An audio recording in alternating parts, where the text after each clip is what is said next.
My name is Alan Van, and I'll be kicking us off today. As you may have seen from my emails, I am the Public Information Manager for the Skanska team. I'm happy to see good attendance at our second meeting. I see a couple new folks here, so we'll be going over a couple of the some information that we shared at our first meeting, just to catch you all up to speed. Before I pass you off to my Skanska colleagues, I'd like to walk through a few housekeeping items to help reduce background noise and improve everyone's experience. We ask that all participants write down and submit their questions and comments via the Q&A button at the very bottom. On your screen right now, you should be able to see the button for the Q&A. Make sure you submit your questions using that. All questions will be visible to all attendees, so keep that in mind when submitting your comments. We don't want you to submit anything that may be considered sensitive information in the Q&A. I'm just trying to make sure that if you have any sensitive information, just send us an email after the meeting instead. So we will plan to answer your questions at the end of the meeting, but please send your questions as they come up. If there's a question that we can address in the moment, that's a pretty quick one. We'll go ahead and get that out of the way. But our goal is to end the meeting around the planned end time at 6:30. So we may need to follow up with individuals via email instead. Additionally, for questions that may require a longer response, we may ask that you send an email to the project inbox to allow us to coordinate with different team members and provide a more comprehensive written response to your question. And then lastly, if any questions come up after the meeting, the outreach team is available via the project email address in the Portage Bay hotline. Without further ado, we'll dive into the agenda. So for the agenda today, I'll start off with introductions or reintroductions rather, and then I'll pass it over to my colleague Robin to talk us through the presentation. Then after the core of the presentation, where we talk about the construction, I'll share some more information about staying informed, where to find the meeting recording, and then facilitate the Q&A. And before I dive into the construction section, just a reminder again for the folks who you'll be hearing from today. You'll mostly be hearing from Robin Clark, the community liaison for Skanska. And you may also be hearing from Jerry Iniguez, who is the project manager, and then Carmela Chavez, who is the construction manager for the project. They may be chiming in periodically as we go through the Q&A. Without further ado, I'll pass it over to Robin to talk about construction.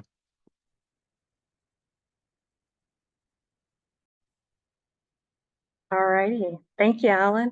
Hopefully everyone can hear me okay, but if not, please let me know either in the Q&A or one of our colleagues will let me know.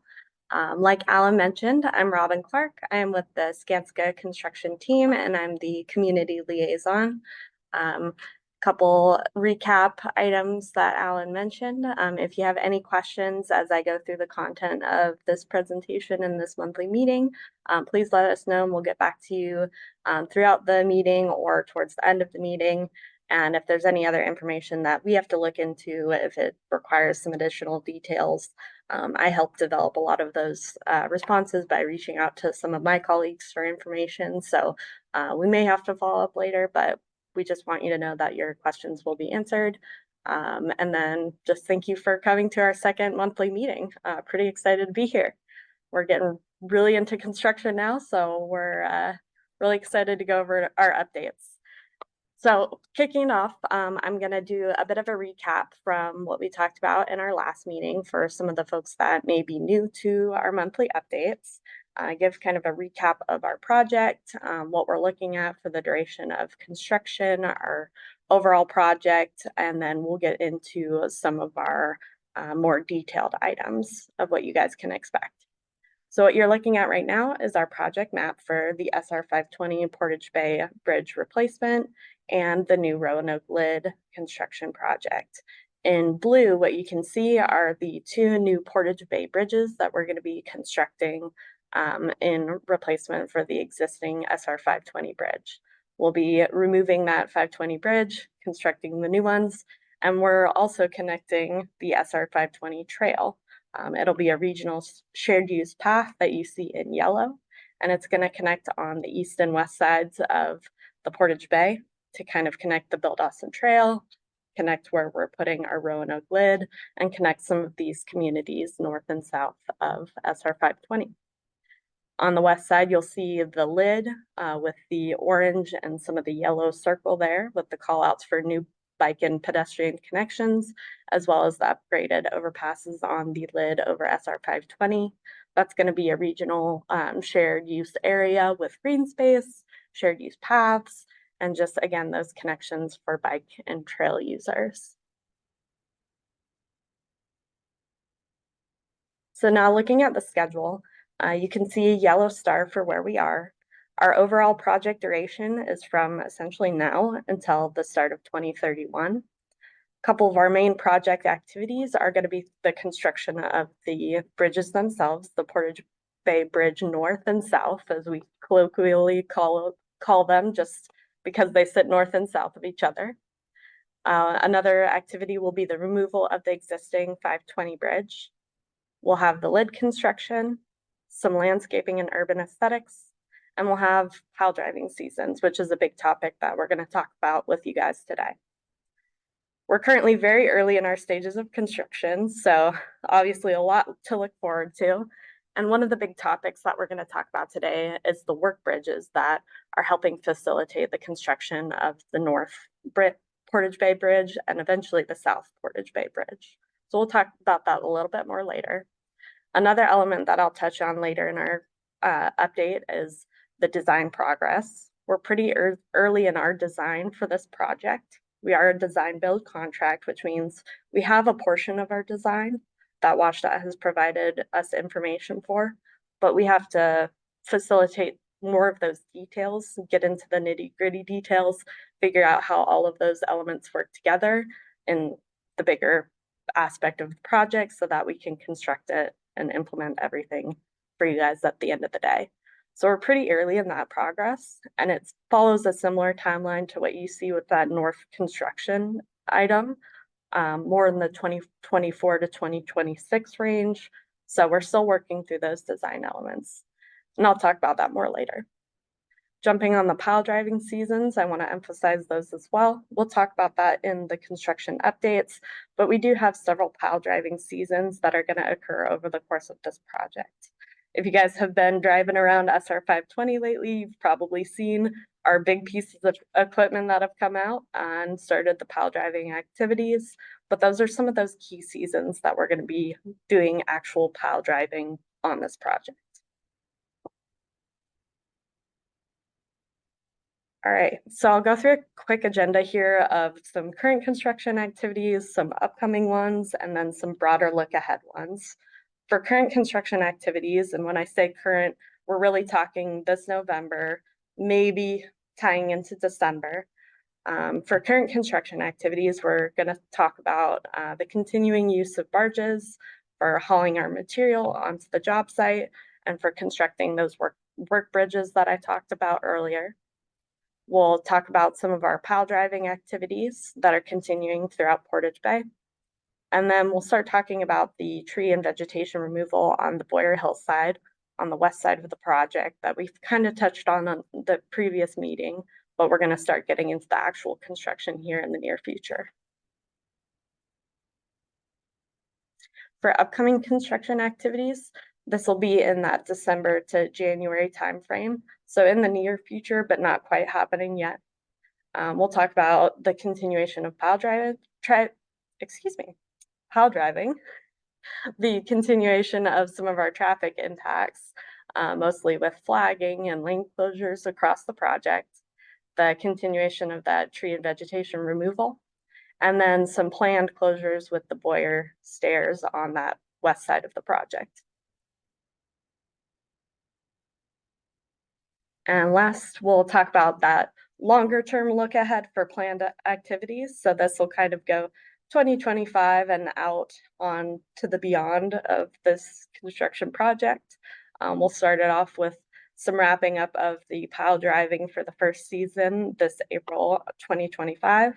We'll talk a little bit on our Bill Dawson Trail and what some of the expectations and impacts will be as a result of closures there.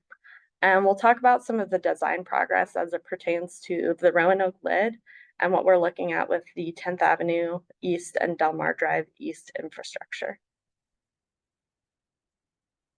All right, so let's get into the current work. So starting off with the big topic, pile driving. Pile driving is a big element of construction for our work bridges.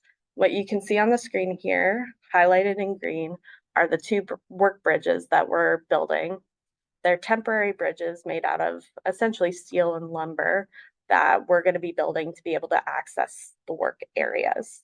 This helps us actually build the Portage Bay Bridge north and south so that we are not having to close down the existing 520 for long durations, potentially years at a time.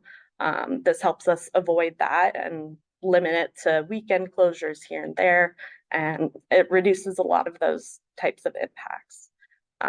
That being said, we have our pile driving, which is an impact as far as noise and vibration, which we'll talk about here in a minute.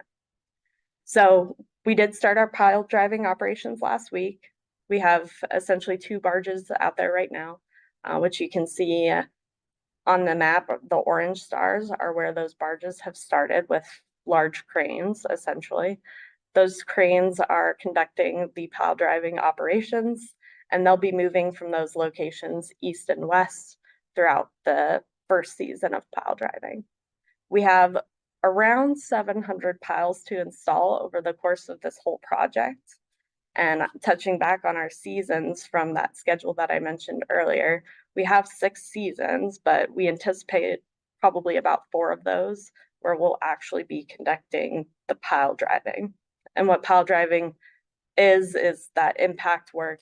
If you've been out there and experienced it, it's kind of a banging sound, just a repetitive impact of driving the steel into the ground versus some other equipment that we'll talk about later, which is vibratory. As these piles are installed, the crews will also be laying down timber and other materials to create the work platforms so that eventually we can connect those to the east and west side and bring our construction equipment onto the trestles themselves. And I say trestle, work bridge, work trestle is kind of an interchangeable term there, just to clarify it if anybody's wondering on that front. So our pile driving progress as of November, I mentioned we got started last week. As we move forward, we have our 2, we call them headings, but 2 locations for these pile driving crews. We have one on our North Work Bridge. They'll be starting on the east side of the project, working their way west to make that connection. And we have one heading that's in the center of the bridge on the South Bridge. They'll also be working a little bit west. Eventually, we'll have a 3rd barge that kicks up and gets started here in the coming weeks that works east on the South Bridge. Those are kind of those 2 sections as of right now. That'll continue into April of next year. Again, rolling it back to the seasons, we have from now until April of 2025 to conduct the actual pile driving. And then after that, we have a break in time before we resume any pile driving.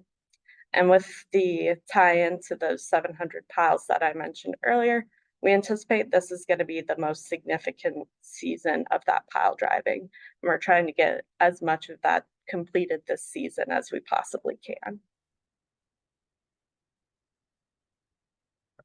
So talking a little bit about the impact pile driving versus vibration pile driving or vibration pile installation. For impact pile driving, this is actually a picture of our operation on the North Work Bridge as it stands. So this is our current crane. Again, we'll be working in these different seasons from September to April over the next several years. We again anticipate using 4 of the 6 seasons for actual pile driving work, with this first season being the most of the pile driving that's going to occur. The follow-on seasons are really to get some additional work platforms essentially that are currently in conflict with the existing 520 bridge. But as we get through our construction progress, we'll be able to access those areas. So for you guys in the community, neighbors, expectations of what you guys can hear and experience over the course of those seasons. We do have crews that are going to be working at those locations Monday through Friday, essentially from 7 a.m. to 10 p.m., Saturdays from 9 to 10, and occasionally Sundays, depending on our schedule, from 9 to 10. There will be no impact pile driving after 10 p.m. We also have some pretty strict monitoring, vibration and noise in place to make sure we're not out of compliance. These monitors are strategically placed around the project so that they alert us if we exceed any noise and vibration limits. Touching base on the vibratory pile installation, this is an example of vibration install. It's very similar in the installation process, but instead of actually impacting the pile, it uses a vibration technique to install the steel into the ground underwater. This vibration can actually occur year round. So once we finish up, well, I say that throughout this season, we'll be conducting intermittent vibratory and impact pile installation. But after April of next year, we'll continue some of that vibratory installation until the following season. I say that to say you guys will still see us working out there in the water, but you won't necessarily experience that continued pile driving. Again, this same crew schedule of the Monday through Friday from 7 to 10 and Saturdays from 9 to 10 is what we're expecting for these schedules. So kind of jumping topics here, something that we are looking at for the very near future in the coming weeks is tree and vegetation removal. So as a topic of kind of the groundworks rather than the in-water work, we have to get all of the connections on the east and west side of the project ready for construction, for the bridge abutments, for the Roanoke lid, for some utility relocations and other construction elements. We're going to be starting in some of these areas as early as next month. And we're going to be targeting certain areas just based on what we need to actually remove in order to get our construction going. So you guys can expect to see the tree tags, and this is something that we talked about a little bit in our last meeting, but they're these silver tags that are posted on trees, and they just identify the trees themselves with a little number, and it helps us track which of the trees we're at when it comes to removal or protection. Eventually, as we get into these areas, we'll post a 30-day notice placard. It'll be either yellow or green, and it'll actually identify the tree to be removed or protected. So until you see those placards, it means we haven't posted that 30-day notice yet. Looking at the map here, we have our tree removal on the Boyer Hill side on the west side of the project starting in December of this year. After that, we'll kind of flip over to the east side of our project and we'll get into that Montlake area and the Bill Dawson Trail area, get some trees and vegetation removed there. And then following that, we'll flip back to the East Roanoke Street and get some vegetation removed in that area. The remainder areas in orange are also going to eventually be cleared, but we don't want to target those areas just yet because we don't need those quite yet for our operations. Eventually we will, and we'll post those 30-day notifications in advance. Plus, we'll be updating you guys in these monthly meetings. So what does that look like as far as operations? Again, we'll post those tree notice placards 30 days in advance, whether a tree is to be removed or protected. We'll be using kind of a combination of large machines, excavators, dozers, those type of machine equipment to be removing larger trees. And then we might use hand tools like chainsaws and other tools to be able to remove smaller elements. The schedule is very, very similar to what we previously talked through with pile driving, with mostly day work targeted. The caveat being that some of these trees are near the existing 520, so we may have to resort to some night shift operations that will coordinate through the city of Seattle to get permits for and temporary noise variances if needed, so that we can coordinate potentially traffic control for the safety of people on 520. This is kind of getting into the variety of techniques that we mitigate for the effects of tree work removal. Getting into some of the noise and vibration, we're going to try to aim for mostly doing that work during the day. But if there's safety factors that we have to get into, we'll be looking at establishing perimeters, whether it be by chain link fence or traffic control, et cetera, to make sure the public and our people are safe. So recap of the current activities. You can see on this map right here, we have our pile driving ongoing, and we have our tree removal that's getting started here next month. Just to kind of recap everything I just talked about. And with that kind of tied in on the tree removals, I want to talk about a little side project that we are coordinating with the city of Seattle. So SDOT, the Seattle Department of Transportation, is currently undergoing a curb ramp and sidewalk improvement right adjacent to our Boyer Hillside tree and vegetation removal area. You guys, if you've been over there, you may have seen some signage, some potentially no parking signs or other notices in those areas, maybe some work getting started up, but this is a map showing where that work is going to be. Essentially this month, they are getting in there to upgrade some of the sidewalks, the curb ramps and pedestrian crossings, and that Boyer to East Edgar to 11th Avenue block, just to improve the current conditions. And I bring that up because one, we are coordinating with those folks to make sure that we don't have any conflicts with our own sidewalk closures south on Boyer. And two, as we get into some of the Boyer stair closures, we want to make sure that our detours don't conflict with their work. So that's something that we're coordinating on. And three, I want to note that their work zones are in those areas. We do have some work planned in those areas here in the near future on East Roanoke Street and on Boyer, but we're trying to stay on top of the coordination efforts so that we don't have any conflicts. We don't close any roads and cut off access to people going through those areas. If you guys have any questions directly for that project, there is some information here that you can reach out to them via phone or email. Otherwise, we're going to continue the coordination with our two projects and we can help if you guys have questions on that coordination.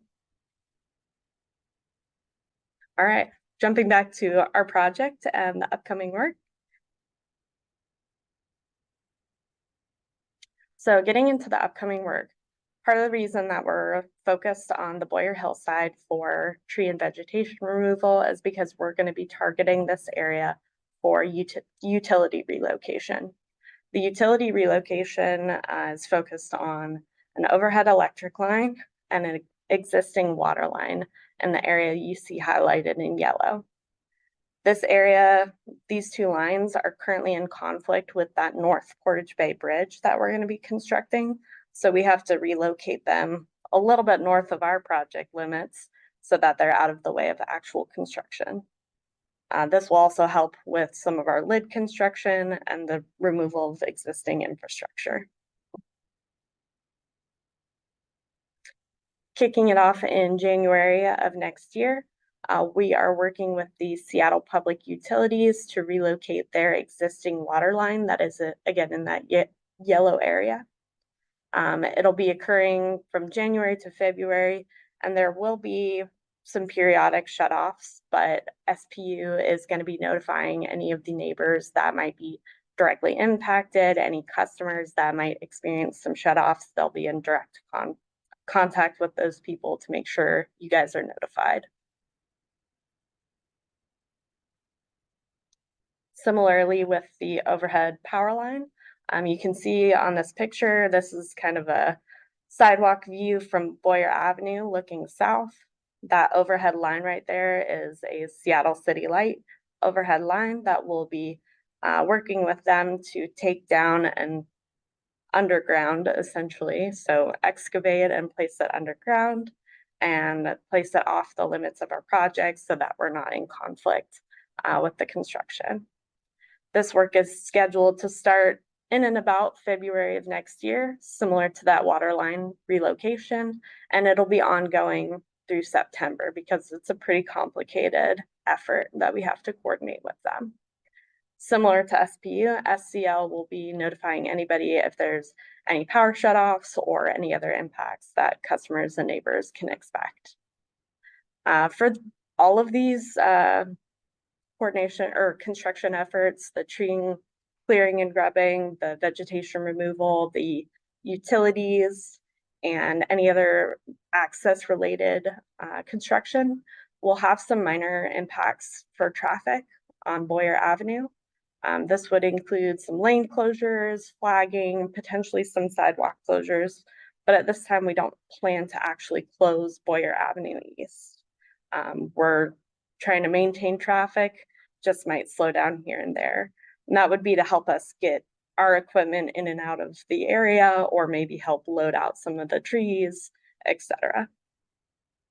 Robin, we have Yeah. a follow-up question Yeah. in the chat. Hopefully you folks online can hear me. So Pete has a question. Can you promise to avoid blocking alley access off of Edgar and Boyer since several houses require it for car access? Yeah, I'm actually really glad you brought that up. Dakota, if you don't mind flipping back to maybe the SDOT slide that we were looking at with that map there. I think that has a pretty good, somewhat good map that we can reference here. So we're talking about the East Roanoke Alley.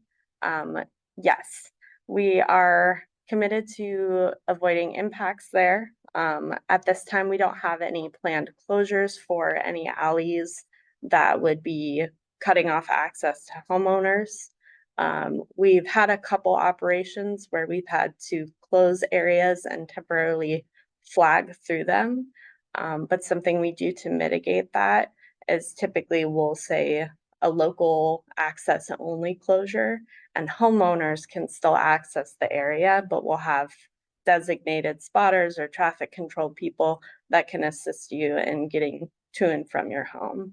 And it just helps us kind of mitigate any through traffic. We're also going to avoid really using some of those alleyways as any main traffic for our own construction, and we'll be sticking to mostly those work areas for our own construction traffic. Yeah, thank you, Robin. Yeah. And Pete, I want to acknowledge that you had a second part to your question. We will go ahead and follow up with you via email to talk about some information for that. Thank you. All right. We'll jump back into the utilities. All right. Actually, next topic. We'll get into the Bill Dawson Trail closure.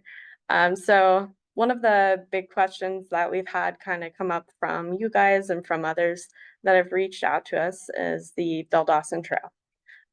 We are looking at a handful of closures, both in the short term and the long term throughout the duration of the project. So I kind of want to talk through those details with you guys as we get more developed through our design.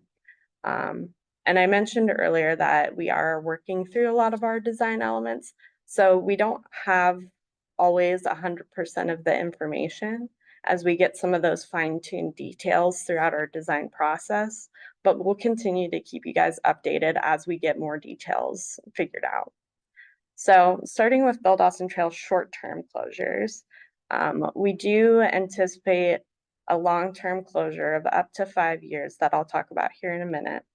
But until then, we'll probably have a couple closures here and there, maybe for a couple days, once in a while, or some flagging operations, just temporary impacts to get people safely, or to keep people safe from some of our operations with the tree removal and vegetation removal that I mentioned on the east side of the project. So periodic closures essentially to fall trees or cross the closure or cross the trail with some equipment to access that area. But we're trying to limit that as much as possible. For the detours, both the short and long term, the map you see up here is from our proposal, and it's essentially the options of detours that we're looking into for the short term and long term Bill Dawson Trail closure. We haven't solidified the official detours yet, and we're working with the City of Seattle, Seattle Parks, SDOT to make sure that we have effective detours in place. And we want to consider all aspects of that, including some feedback we've gotten from folks in the community, which is looking at the road conditions and sidewalk conditions in these areas, checking out the traffic flows, etc. So right now you can see the purple and blue are some potential bike and pedestrian detours that we're looking into. Again, these aren't confirmed, but they are ones that we're looking at going about for the future closures. So getting into the long-term closure, we do have planned up to 5 years of closing the Bill Dawson Trail, basically from the new Montlake Tunnel to the Montlake Playfield. This is going to help us facilitate the construction of our project, including tying those work bridges into the east side of the project limits so that we can access with our equipment, constructing some temporary work bridges or some temporary bridges themselves that can actually help facilitate traffic and keep the traffic flow going on SR 520. And it'll help us facilitate some of the safety elements for the public just in and around that work zone. So again, that's going to be up to 5 years, and we are still working on confirming that detour of what that's going to look like. But we're looking at providing several options for mobility, both pedestrians and cyclists, so we can make sure people have a safe and effective route around this closure.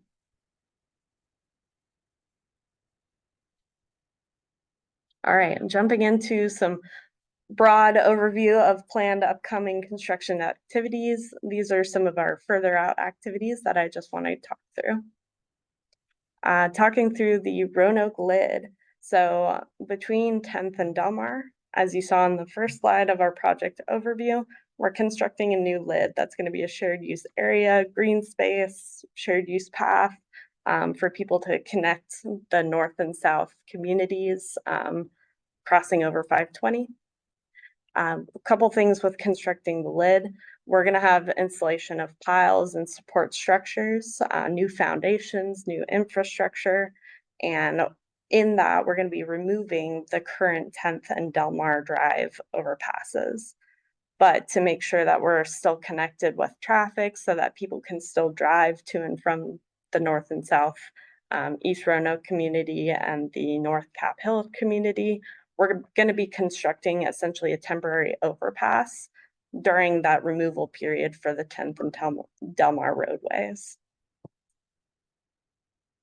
And this is something that we kind of talked through or got some questions and feedback on from our last meeting. So I want to caveat that, again, we're still in the design process with this. So I'll talk through where we are at right now and where we're looking to get. This is essentially what that temporary detour is going to look like. The lid is going to be connecting between 10th Avenue and Delmar eventually, but in order to construct the lid, we have to remove those roadways. So we're going to create essentially this temporary overpass that will allow traffic to be able to connect those roads, access those neighborhoods, and still flow while we're removing the 10th and Delmar existing infrastructure. This will be the new infrastructure and it will actually be part of the lid itself eventually, but then we'll remove the temporary paving at the end of the day before we construct the green space. We are still looking into some of the pedestrian and cyclist detours as far as the access goes for getting across that temporary overpass. And the design for that we expect to kind of work out through mid to late next year. The construction will begin in 2026 for the overall lid itself, beginning with the foundations and getting into the overall infrastructure. And the impacts to you guys won't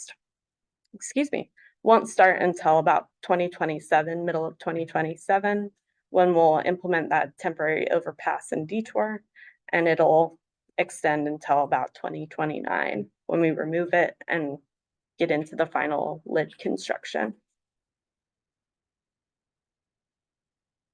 So where we're at in the design progress, we're kind of in that preliminary design phase where we've looked at some of the sidewalk and bike connections. We're looking at the crosswalks, looking at our travel lanes and how the traffic is going to flow over that overpass. And we're looking at the signals and detour signs for how everything is going to come together.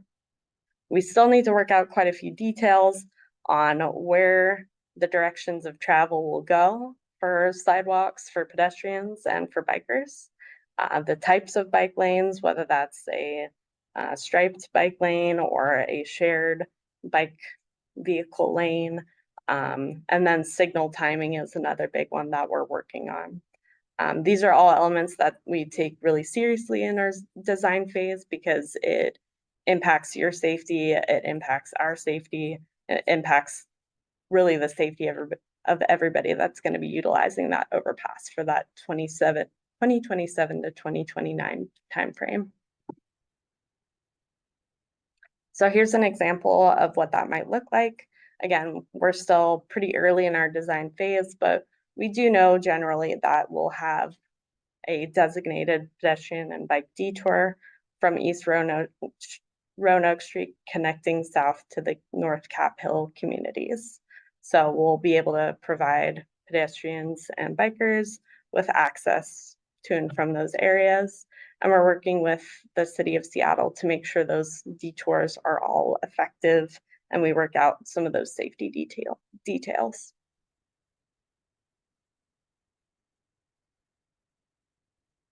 So kind of our last topic that I'll talk about before we get into the Q&A for today is local traffic effects. I'll kind of just touch on the overall traffic impacts that we'll be seeing for the rest of this year and getting into a little bit of next year. Primarily what you guys will experience are partial lane closures, traffic shifts, flagging, and some sidewalk or stair closures and detours. We'll have very limited on actual road closures until future construction. Getting into the East Roanoke Street, we do anticipate some daytime lane closures and detours in and around this middle November time period. We'll have those posted on our construction corner and we'll be posting updates or emailing updates to those impacted as needed. Touching base on the East Roanoke Street alley, we don't have any significant activities scheduled for the rest of this year, but as we get into some of that tree and vegetation clearing, we'll coordinate with our SDOT partners on their project to make sure we don't have any conflicts, and we'll coordinate with the homeowners and neighbors in that area to make sure we're not cutting off any access to you guys. 11th Avenue East, we don't have anything planned at this time. Separately on Boyer, we do have some regular traffic flagging planned for this year and early next year, as well as some sidewalk detours and closures. Again, we'll be coordinating that with SDOT to make sure ours don't overlap and conflict and create confusion. But we want to make sure you guys are in the loop on some of those traffic expectations. We still want to maintain the flow of traffic. It just may get slower with some of those flagging operations to facilitate our equipment and material in and out of the area. All right, now that you guys have heard me yammer on for quite a few minutes, we'll kind of get into Q&A. So I'll pass it back over to Alan just to help kick us off on Q&A. All right, thank you, Robin, for a wonderful presentation. We have about 18 minutes in the formal meeting, but we have a couple of quick slides just to go over, and then we'll go into the Q&A. Of course, we're happy to stay on for an extra couple of minutes to answer any questions that you may have. So don't feel like we have a hard cutoff at 6:30. We'll be staying on to make sure that you feel that your questions are answered. For this slide, I know that you probably have lots of questions that will probably come up either right after this meeting or as you review the recording at a later date. So I just want to make sure that you folks know how to stay informed and how to engage with us. So the first thing that we have here is the Portage Bay Construction Hotline. It's a 24-hour hotline. The phone number is listed right there. It goes directly to me. So you'll most likely speak to me once you call that number. We also have our Construction Corner website that has information on traffic effects in the area, as well as potential closures of any streets or highways in the area as well. We also have regular email updates, so make sure that you sign up for email updates on our Construction Corner or on the WSDOT project website. And of course, we'll have these meetings on a monthly basis where we will continue to share information on ongoing construction, upcoming construction, and updates on our planned work later on. So thank you everybody for your time this evening. I do see that we have a couple of questions in the queue for the Q&A. We'll go ahead and facilitate some of those questions. As we go through those questions, feel free to submit additional questions. Again, we'll stay on past 6:30 if we need to. So just feel free to ask anything that you may have. With that, we will just dive into a couple of these first ones. So we have a question from Keith for the pedestrian detours and bike detours on the temporary overpass. He is wondering if we could bring prospective solutions or designs to community for input before settling on a recommended design. Robin, you've mentioned a little bit about some of the elements that have already been planned for the design. Do you want to talk a little bit more about what that process may look like moving forward?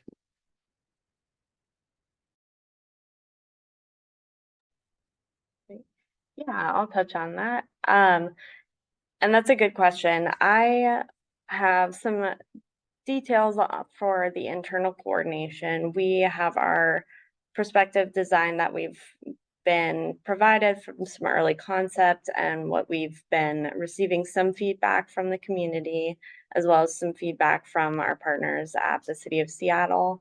I do think it is a really good idea to get solutions and recommendations from the community. I don't have a great answer about what that would look like as far as a facilitation of that, but that's something I can follow up with you guys on. But I do think it's very valuable to get you guys' feedback as the actual users of these detours. We are currently running through the process of looking at different detour routes, and what we do is we work through task force meetings with the City of Seattle. They analyze similar just impacts as far as user experience, ridership, access, traffic flows in those areas, and they provide us feedback. But as far as community input, I think that's a really good idea, and we will definitely look into it. Yeah, and just to build on top of that as well, we are open to receiving feedback on any of the design elements at any point throughout this process. As Robin explained earlier, this being a design build project, we are going to be refining elements of this project for several years. So we're always available via the project email address or the hotline if there's anything specific that you wanted to share. Moving on to the next question from John. What is the plan for removal of trees at the corner of Boyer and Roanoke? The tree removal tags stop at WSDOT's right of way, even though it is listed as a grub zone. John, we owe you some information on that. We will be responding to you via email in that same email that I mentioned earlier in the Q&A. Yeah. And I can help do a quick little recap on that as well. It is highlighted in that area.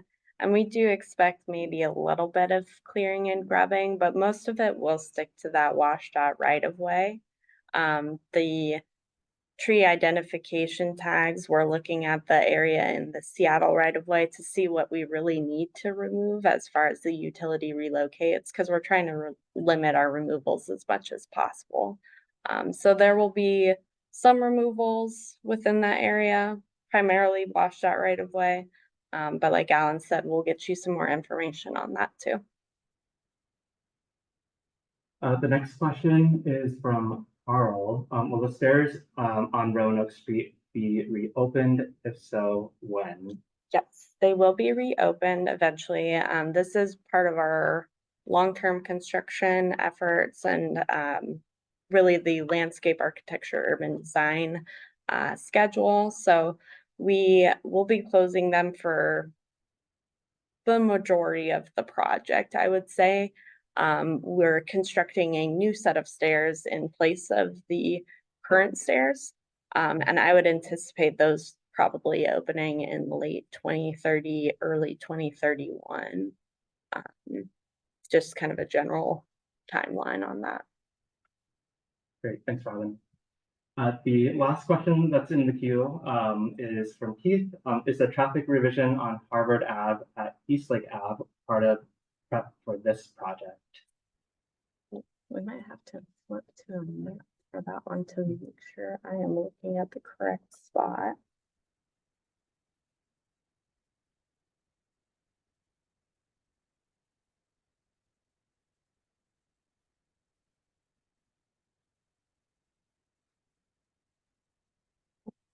Harvard Avenue to Eastlake Avenue traffic revision.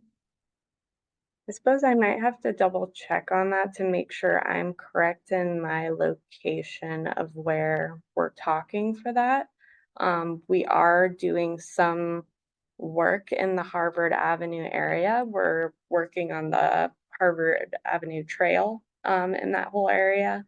We are going to be working on some traffic revisions. So I think I might have to double check on exactly which revisions or traffic revisions you might be looking at for that area. Yeah, we will go ahead and look into that. I do know with some other construction projects in the area. So we mentioned the SDOT curb ramp work on Boyer. SDOT is also starting construction going on the line on Eastlake Avenue as well, if they haven't started already. It's possible that it could be them, but as Robin mentioned, we'll go ahead and look into the exact location on the map and see what our construction coordination looks like so we can get you some more details on that. The next question that we have, will you close Montlake Boulevard underpass for long term?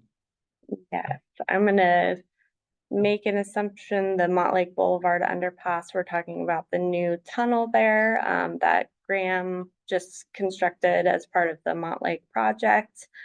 Yes, that will be closed as far as the Bill Dawson Trail for that up to 5-year closure. So it'll be open through this winter and early next year, but starting early spring of next year for the following 5 years, it will be the Bill Dawson Trail will be closed from that Montlake Boulevard underpass down to approximately the Montlake Playfield Park around the East Calhoun Street area. Great, thank you, Robin. The queue has dried up. All right. We are ready for additional questions. We have 9 more minutes in our formal Q&A. I'll give folks about a minute or so to submit additional questions. Yeah. And again, if there's any that have come up that we've, queued for later, we will get back to you guys. Sometimes I just don't have the information on the fly, and I want to be as effective as possible in giving you guys accurate information and staying up so you guys can stay up to date. But we are going to get back to you guys on those as quickly as we can. But yeah, as Alan said, just hit us with any more questions if you've got them. Otherwise, I really appreciate everybody that's joined in today. And thanks for listening to me yammer on about the 520 project, Portage Bay Project. I gotta work on my mouthful of that one. I feel like I trip up on that every single time, especially when I start saying Portage Bay Bridge North and South. Whew, it's a good mouthful. I will give folks until 6:24, maybe 2 more minutes, to submit any additional questions. Again, if something comes up after we end the formal Q&A, feel free to give us a call or email us at sr520bridge at wash.wa.gov. Another good mouthful.